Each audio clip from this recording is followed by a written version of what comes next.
Oh, salut Jamich. Ah, Zen. Oui. Joyeux Saint-Valentin. Ah, merci, mais t'as besoin de l'ordi? Écoute, là, je cherche juste un film à reviewer. Ça fait 4 heures que je suis dessus. Ah, d'accord, parce qu'en fait, tu vois, il est minuit 1, c'est la Saint-Valentin, et... En fait, bon, bah, j'ai besoin de l'ordi pour regarder des vidéos de Gashpi, et là, je suis déjà en retard, donc... Joyeux Saint-Valentin, hein. oui, non, mais bon, t'en as pour longtemps ou pas, alors? Écoute, bah, il faut juste que je trouve le film à reviewer pour la Saint-Valentin, et surtout pour que Dean cesse de se moquer de moi. Ok, alors, on peut faire Shrek. C'est marrant, et il y a de la romance, je pense que c'est Oh, mais super. c'est trop connu, Shrek. Pousselina. Oh, Pousselina, oh non, je suis encore pleuré devant Pousselina. Je croyais que tu t'étais entraîné avec le Cheap Doctor, justement, à plus avoir ce On genre s'est de... entraîné, oui. Oui.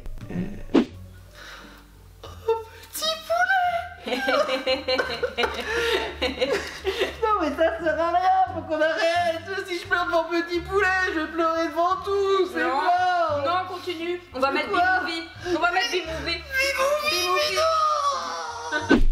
Ça n'a pas été très concluant. Voilà. Ah, d'accord. Mais bon, tu peux te dépêcher quand même, parce que j'ai besoin de voir Gashpi, là. Oh, minute papillon, je regarde du côté de Monde the World, tu vas voir. Là, je pense qu'on va trouver un film. Mais Ok. pourquoi tu veux absolument que ça soit un film pas connu? Parce que la Saint-Valentin, c'est la fête de l'amour et je veux donner de l'amour à ces films qui ont été délaissés, isolés. Je veux leur donner une sorte de seconde vie, un nouveau souffle, une rédemption, c'est ça. Est-ce que tu veux parler de rédemption et de films pas mainstream? Bah bonsoir, joyeux Saint-Valentin. Non, mais je le sens pas trop, là. Si, tu veux savoir ce que c'est comme film? Voyons, Non, Zen, non, pour j'ai- une fois que je non, peux non. faire plaisir à Dean et pour la Saint-Valentin. Alors, quel est ce film? Une petite minute, Dean, ce n'est pas du tout un film de Saint-Valentin, ça. En plus c'est très connu, il n'y a pas des fanarts, des cosplays, des... Non, techniquement, c'est un court-métrage indépendant, donc indépendant, pas mainstream, voilà. Ouais, mais ça fait pas du tout Saint-Valentin. Si, regarde, il y a un démon rose qui fait du porno, Saint-Valentin, amour, Oh, non. tout ça, il y a un lien quand même. Oh, quoi. ça va être n'importe quoi. Joyeux Saint-Valentin. Oh, stop là. Oh, Non. bah, si on peut plus souhaiter la Saint-Valentin. Oh.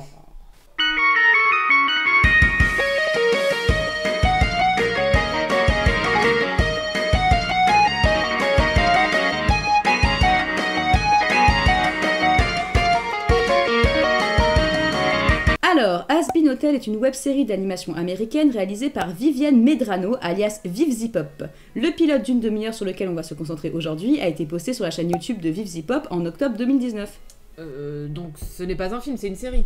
Oui, mais le pilote peut être considéré comme un court-métrage, et puis bon, j'avais envie de changer un peu, d'accord? Oh, les subproductions ne vont pas du tout aimer ça. Oh, voyons, Zen, peut-être que Dean a raison, il serait peut-être temps de donner une chance à cette petite web-série indépendante, hein. Combien cumule-t-elle de vues, d'ailleurs? 70 millions. Bon, bah, ça fait quand même 7,6 milliards de personnes qui ne l'ont pas vue. Ah, on va essayer de les motiver pour voir cette web-série. Allez. Le pilote commence par une chanson interprétée par notre héroïne principale, Charlie, princesse de l'enfer.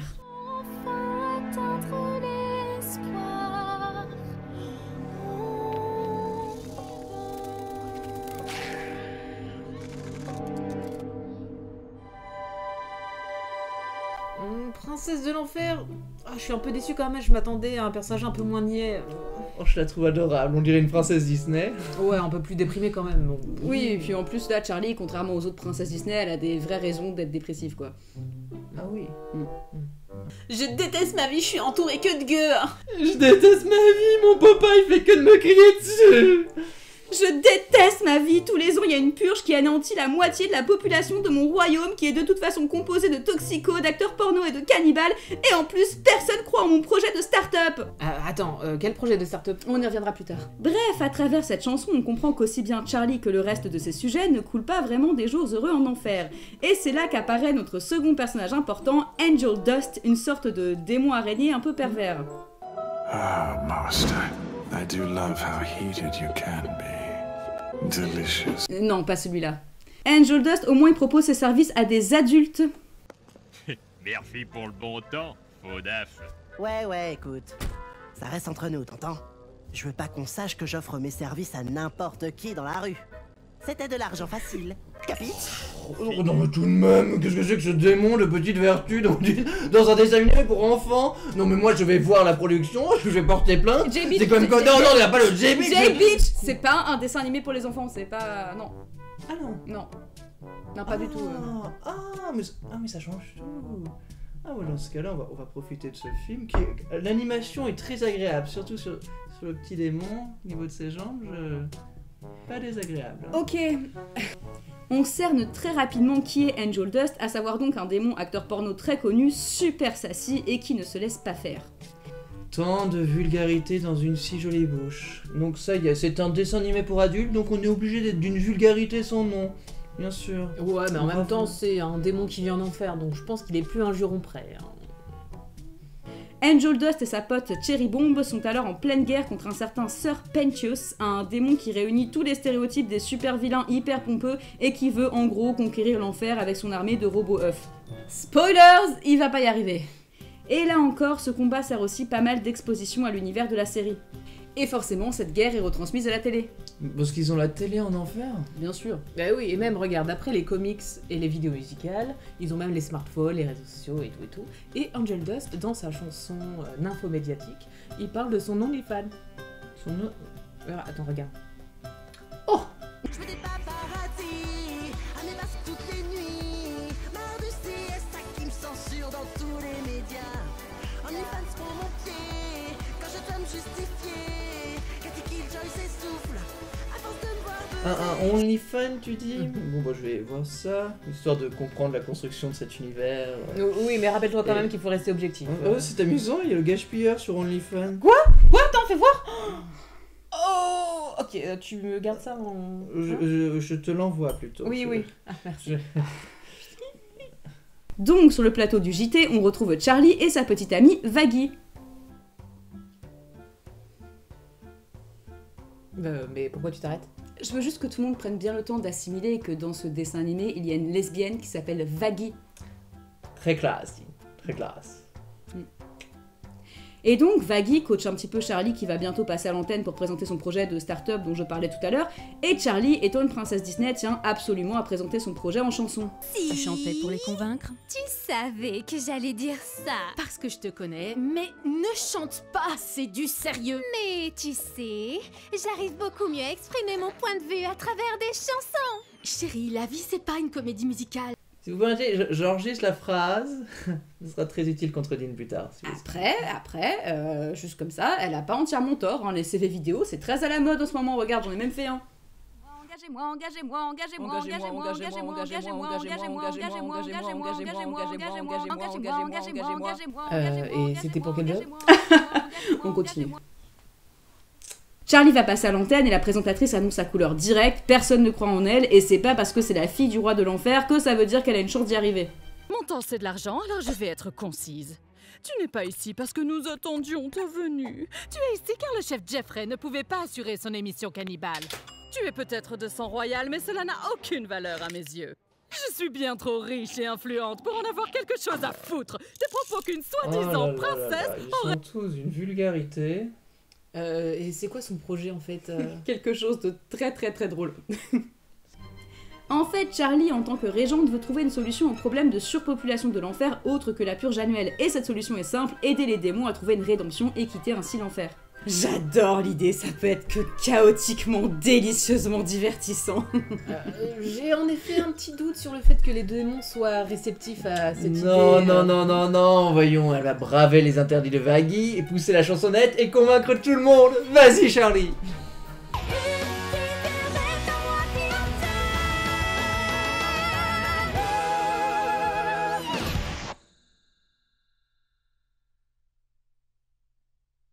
Waouh! C'était à chier! Non, c'est l'enfer, pas la taverne du canard boiteux dans Réponse. Et en même temps, quelqu'un a compris quelque chose à ses paroles parce que là, c'est un peu...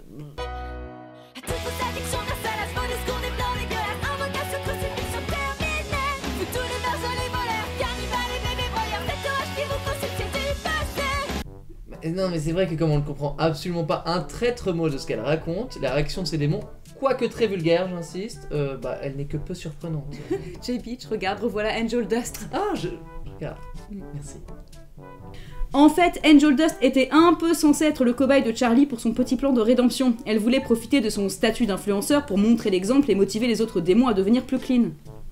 Ah, mais on est d'accord qu'à ce moment-là de l'histoire, Angel Dust est en train de balancer des bombes à l'autre prétentieux en faisant des blagues salaces. Oui, voilà, c'est ça qui est drôle, justement. Et du coup, bah là, elle perd toute la crédibilité qui lui restait. Ah oui. Après ce fiasco, Charlie et Vaggie viennent récupérer Angel Dust pour le ramener à ce qu'elles appellent leur Happy Hotel, l'hôtel qui accueillera les démons en cours de rédemption. On assiste à un échange assez musclé qui expose bien la dynamique entre les trois personnages. Ce corps est parfait. Tout le monde veut sa part et j'ai même des lettres de pervers fanatiques pour le prouver. C'était vraiment pas cool, tu sais, Angel. Pas cool! Après ce désastre, il n'y a aucune chance que qui que ce soit ne veuille venir à l'hôtel. Et tout ça à cause de toi et ton attitude de merde! Le trio classique, le dévergondé beau parleur, celle qui aboie tout le temps sans raison, et la princesse sensible. Super. Qu'est-ce qu'il y a? Non, je réfléchissais, je me disais que Jay Peach réunissait à lui-même ce trio, en fait. voyons, je n'ai absolument pas le côté dévergondé, s'il vous plaît. T'as quand même trouvé le OnlyFans de Angel Dust comme ça. Non, ça n'a rien à voir. Il rentre à l'hôtel et Angel Dust est un peu triste d'avoir déçu Charlie. Ah, il y a donc un cœur sous ce poitrail joliment fourni. Mais Charlie n'a pas le temps de s'apitoyer sur son sort car une menace approche.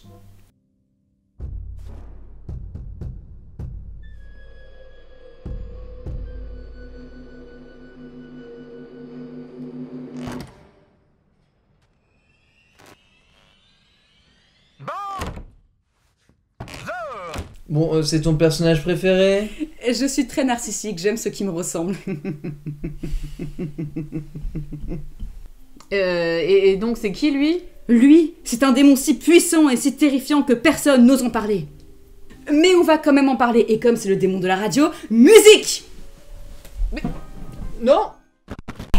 On vit dans la peur d'Alastor en enfer, une âme de mortel aussi puissante que Lucifer. On l'associe au bout d'une radio qui grésille.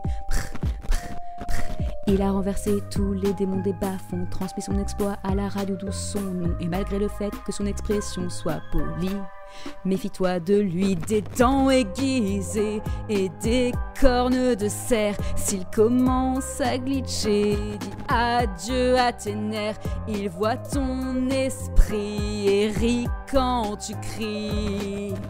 Méfie-toi bien d'Alastor, tor. Méfie-toi bien d'Alastor. Méfie-toi bien d'Alastor. Chérie, la vie c'est pas une comédie musicale. Voilà, je savais que ce serait utile. Mais en fait, il y a un truc que je comprends pas. Si c'est le démon de la radio, pourquoi il glitch? J'ai jamais vu une vieille radio glitcher, moi. Bref, Alastor, donc le démon de la radio, débarque à l'hôtel pour proposer gentiment son aide. Oh, c'est gentil de sa part, hein. Franchement, il a l'air sympa, comme quoi les démons, bah, c'est méchant et tout ça, mais lui... Zen, t'as entendu ce que je viens de te dire ou t'as pas entendu ce que je viens de te dire? Bah pour entendre ce qu'il fallait dire, fallait peut-être faire une chanson entraînante, ma chère Dean. Désolé de te dire que ce n'est pas le nouveau libéré délivré. Hein? En tout cas, Charlie, elle, à la beau être une princesse Disney, elle ne fait pas vraiment confiance à Alastor et elle lui demande ce qu'il a derrière la tête. Vous voulez aider pour... Cette chose ridicule que vous essayez de faire, cet hôtel, je veux vous aider à le tenir. Pourquoi? Qu'est-ce qui motive les gens? Un ennui pur et absolu. Ma muse m'a quitté depuis longtemps. Mon travail est devenu lassant, sans objectif, sans but. Je cherche une nouvelle forme de divertissement. En vrai... Tu vas dire qu'il a pas tort. Mais il a pas tort, je suis désolée, le seul truc qui te motive dans la vie, c'est combattre l'ennui et t'amuser. Ou sauver des âmes de la purge, par exemple. Toutes ces pauvres âmes de mortels qui ne demandent qu'une seconde chance, comme mes films d'animation préférés que personne ne connaît. Non, sur ça, je vais aussi dire comme Alastor, j'y crois pas trop. Donc, selon vous, ça serait possible pour un démon de se racheter?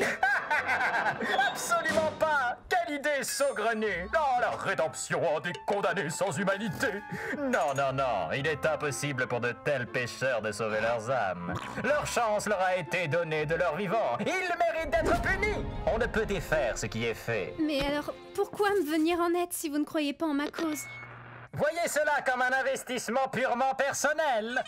Je veux voir les déchets de ce monde lutter pensant s'approcher du salut pour finalement échouer et chuter dans le gouffre ardent de l'échec.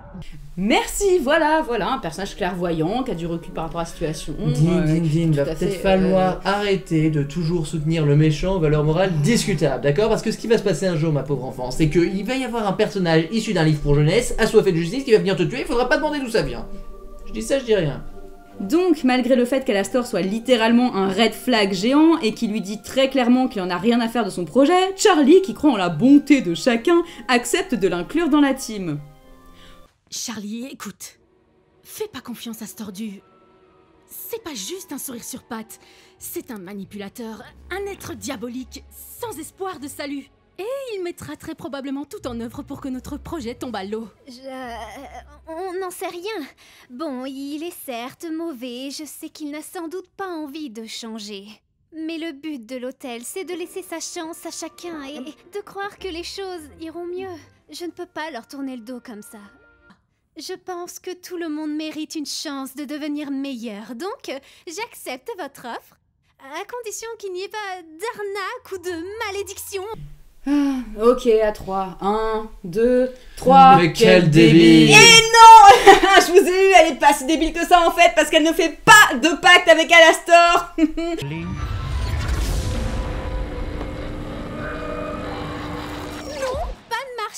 Pas de pacte. Ils ne font qu'établir une sorte de partenariat officieux. Elle fait déjà mieux que 183% des histoires avec des princesses et des démons à pacte. Ah, en plus de bénéficier de son aide et de son savoir-faire, elle va pouvoir garder un œil sur lui sans avoir fait de pacte. Oui, enfin, si je puis me permettre, ma chère Zen, ce personnage d'Alastor, là, à mon avis, c'est le personnage typique qui sait manipuler son monde et qui sait parfaitement ce qu'il fait. Oui, enfin bon, tant qu'il a de quoi s'amuser, je pense qu'ils sont plutôt safe. Oui, mais en fait, on n'a toujours pas de nouvelles de ce cher Angel Dust. Ah, mais si, regarde, il est toujours en train de se battre contre Serpentius, là. Tiens, regardez qui abrite ce taré à rayures. Comment Ah bah, il est encore là, lui, j'avais oublié. Oh, t'inquiète, ça va pas durer longtemps. Ils ont Alastor dans leur troupe maintenant, et apparemment, en plus de faire glitcher la réalité, il peut aussi invoquer des tentacules.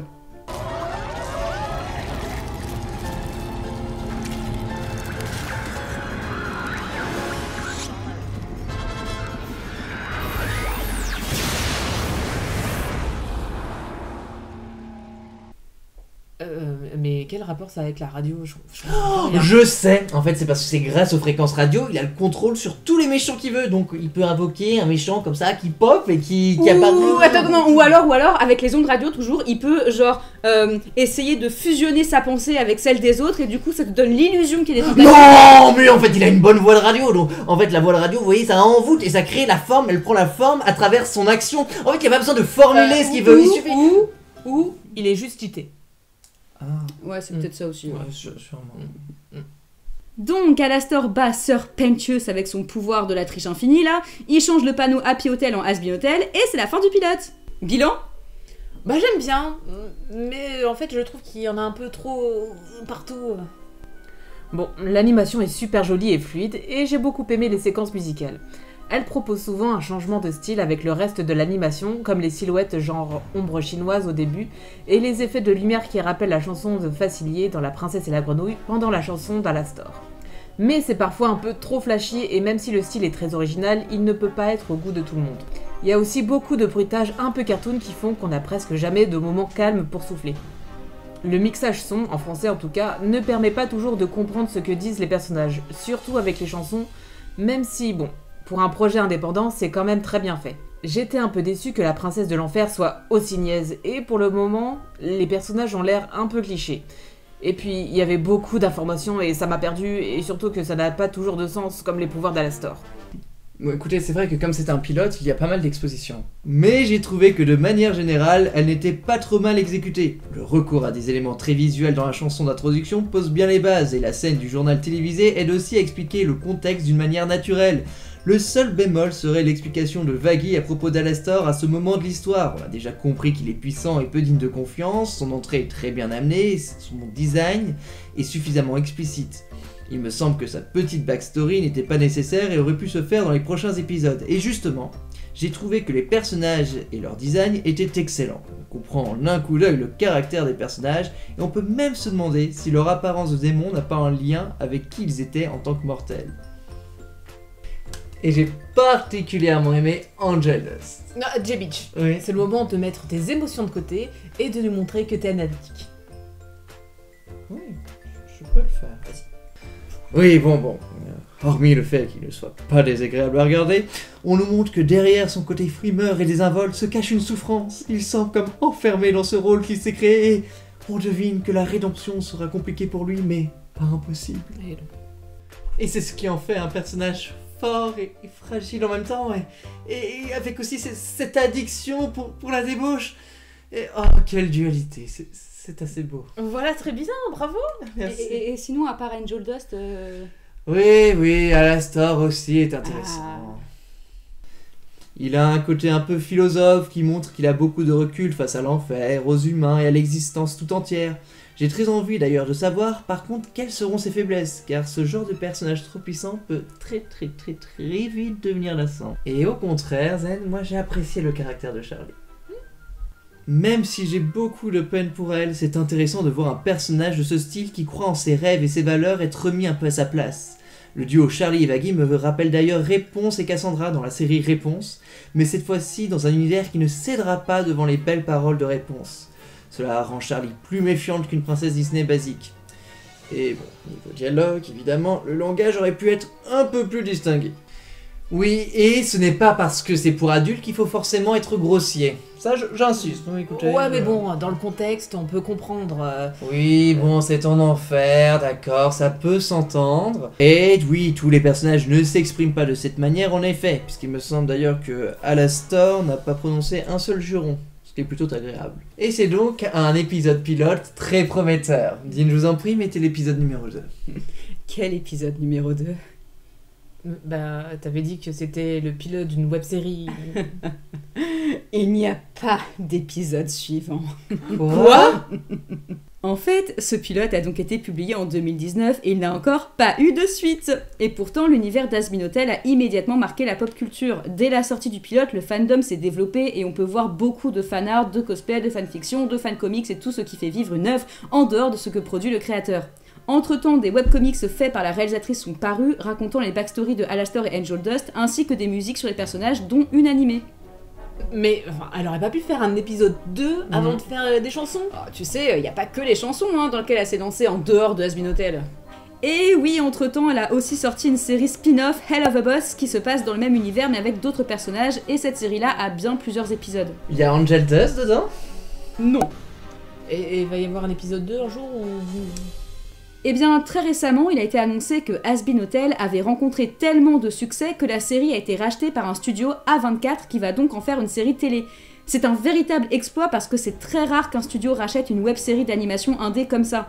Faut rappeler que le pilote a été animé par des artistes freelance et financé en grande partie par les Patreons de Viv Zipop, qui avaient déjà de la visibilité sur YouTube avant la sortie du pilote. L'épisode 2 est en route, mais apparemment il y aura juste un casting différent, en tout cas pour la VO. Tout de même, c'est incroyable que ce petit projet ait réussi à se développer ainsi juste grâce aux fans. Comme quoi... Ouais, c'est vrai qu'avec les réseaux sociaux, un tout petit projet peut devenir top tendance et amasser un gros public. Oui, puis après il suffit que les créateurs s'amusent un petit peu avec l'œuvre et pouf, ça fait la pub du truc quoi.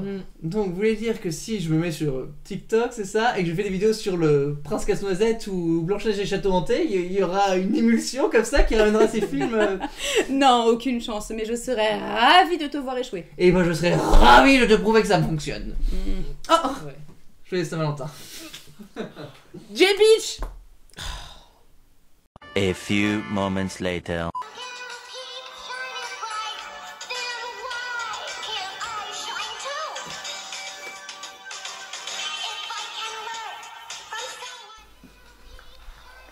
Qu'est-ce qu'il a foutu encore? Bon, c'est bon, il est temps que je revienne.